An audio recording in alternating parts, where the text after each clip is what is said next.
बोलिए शंकर भगवान की जय, बोलिए वृंदावन बिहारी लाल की जय, बोलिए नाथों के नाथ भोलेनाथ की जय। उस समय की बात है जब नाथों के नाथ भोलेनाथ नारी के रूप में उस वृंदावन बिहारी लाल के रासलीला में गए थे।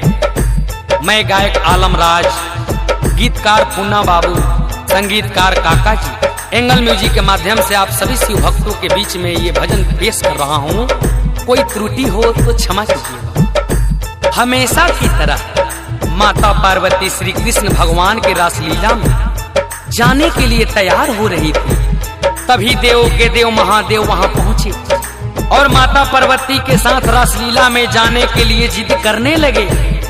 माता पार्वती के लाख मना करने के बाद भी भोलेनाथ अपने जिद पे अड़े रहे।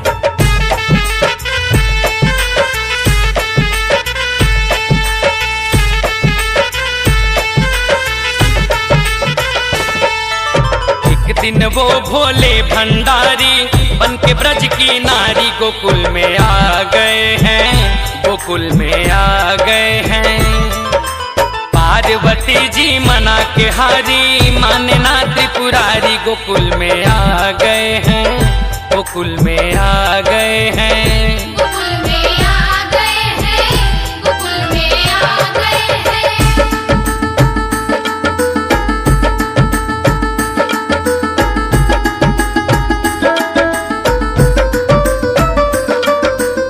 भगवान भोलेनाथ ने पार्वती मैया को समझाया और कहा कि बहुत दिनों से मेरी लालसा लगी है उस रासलीला को देखने के लिए। हे गौरा, कम से कम एक बार उस रासलीला में हमें भी ले चलो। भोलेनाथ ने कहा,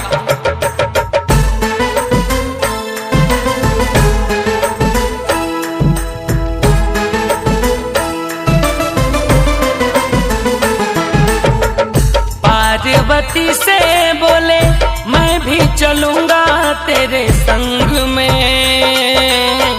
राधा संग श्याम नाचे मैं भी नाचूंगा तेरे संग में।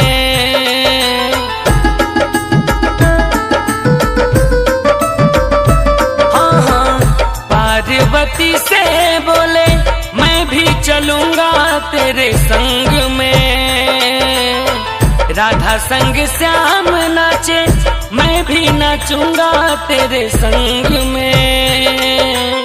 रास रचेगा ब्रज में भारी, मानो बात हमारी। गोकुल में आ गए हैं, गोकुल में आ गए हैं। गोकुल में आ गए हैं, गोकुल में आ गए हैं।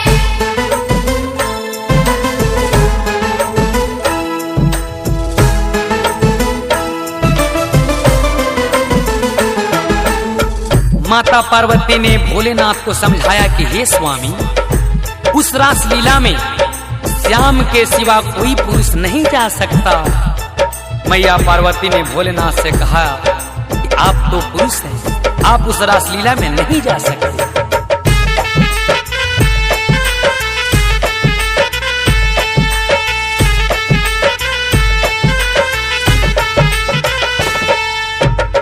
ओ मेरे भोले स्वामी, कैसे ले जाऊं तोहे साथ में। श्याम के सिवा ना कोई पुरुष जाए उस रास में।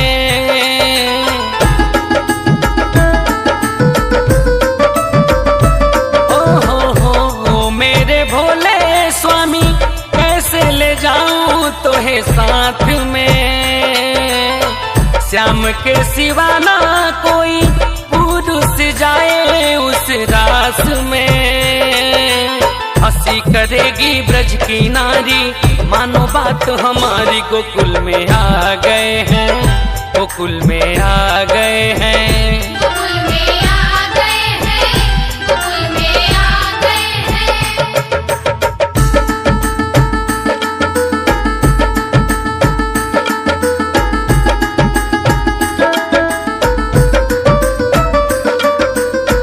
भोलेनाथ हंस के बोले, अच्छा तो ये बात है, तो एक काम करो, मुझे भी अपनी तरह बना दो और अपने साथ ले चले।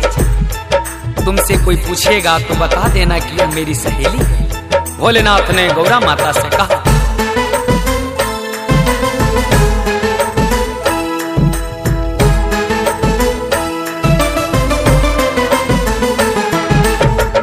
ऐसा बना दो मुझको जाने ना कोई इस राज को,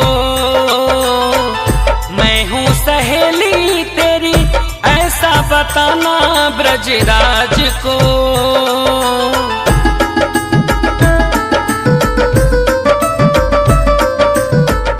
ऐसा बना दो मुझको जाने ना कोई इस राज को,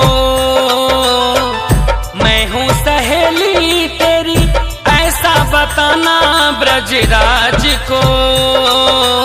आँख में गजरा जुड़ा में गजरा पहने के लाल साड़ी गोकुल में आ गए हैं, गोकुल में आ गए हैं। गोकुल में आ गए हैं, गोकुल में आ गए हैं।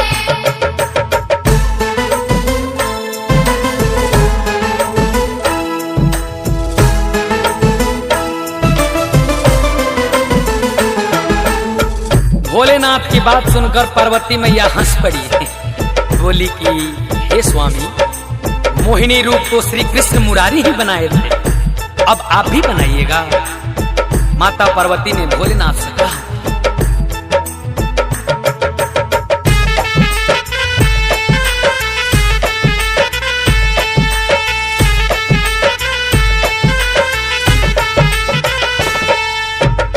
पार्वती हंस के बोली, बलिहारी जाऊं इस रूप पे,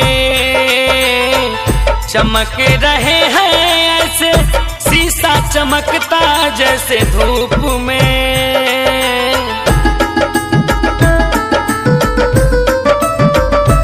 हाँ हाँ, पार्वती हंस के बोली, बलिहारी जाऊं इस रूप पे, चमक रहे हैं ऐसे शीशा चमकता जैसे धूप में। मोहिनी रूप बनाए मुरारी, अब है आपकी बारी, गोकुल में आ गए हैं, गोकुल में आ गए हैं। गोकुल में आ गए हैं, गोकुल में आ गए हैं।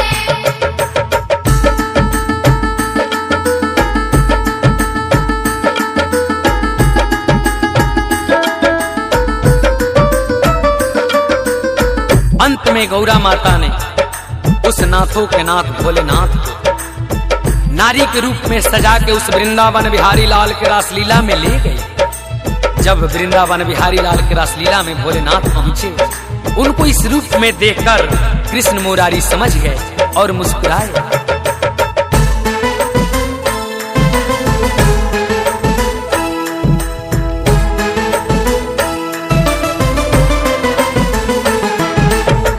देख कर श्याम जी समझ गए सारी बात को, ऐसी बजाई बंसी सुध बुध भुलाए भोलेनाथ हो।